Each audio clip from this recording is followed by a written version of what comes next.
They say if you drive the Blue Ridge Parkway after midnight, past mile marker 355, you might see her, a girl in white, standing alone in the dark. Some say she's just a lost hitchhiker.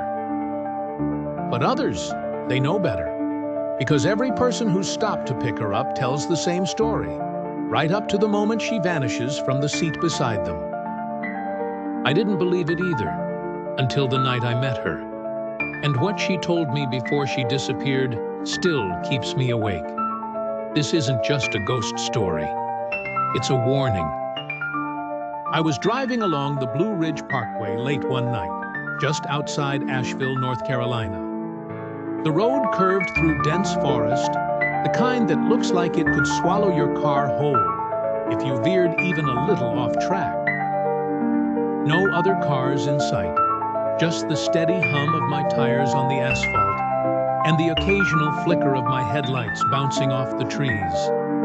That stretch of road is beautiful in daylight, but after dark, it feels different, like it doesn't want to be disturbed, like something ancient is watching from the trees.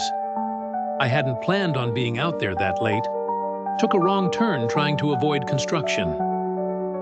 My GPS was useless, glitching in and out like it didn't know where I was.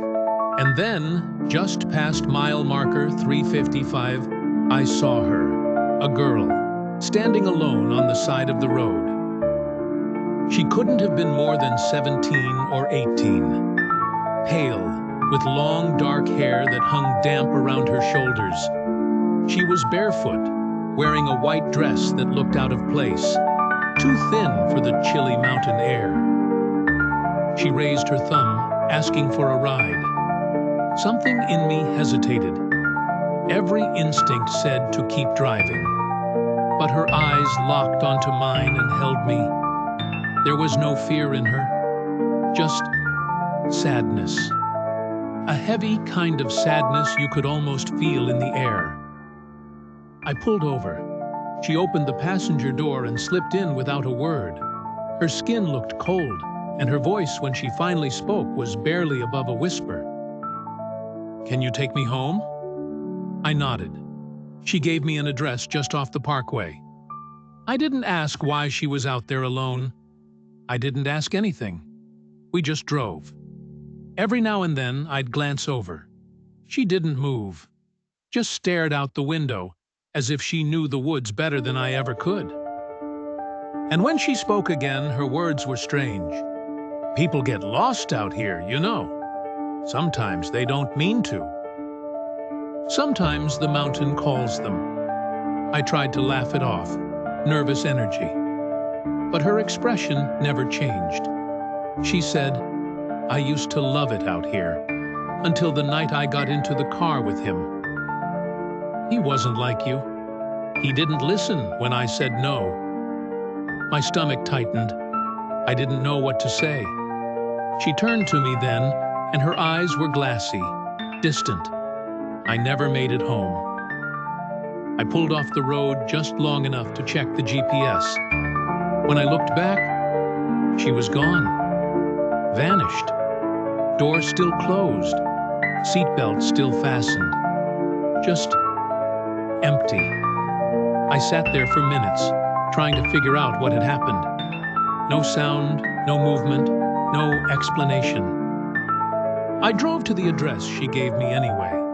An old house, porch light off, weeds growing through the steps. An elderly woman answered the door. I asked if the girl lived there. She looked at me for a long moment and then nodded slowly. That was my daughter. She died 20 years ago, hitchhiking home after prom, right around mile marker 355. I didn't know what to say. My hands were shaking. She invited me in, and on the wall was a photo. Same girl, same dress, same sad eyes. "You're not the first one to bring her home," the woman said. "She always disappears before they make it all the way. But some part of her, some part is still trying." I left in a daze, heart pounding. mind racing. That ride back down the parkway felt like an eternity. Every shadow in the trees looked alive. Every gust of wind carried a whisper. I didn't sleep that night. I still drive the parkway sometimes, though never that late. And I always glance at mile marker 355.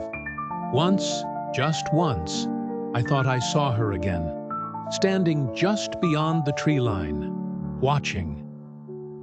People say the Blue Ridge Parkway is haunted, that something lingers between the curves and cliffs, where the fog never lifts and the trees never sleep. They say the mountain keeps its secrets. But I don't think she's a secret. I think she's a warning for the ones who drive too fast, for the ones who pick up strangers, for the ones who never made it home. And if you ever find yourself out there, past midnight, alone, and you see a girl in white asking for a ride, think very carefully before you stop. She doesn't want to hurt you. She just wants to go home. But the truth is, she never really left.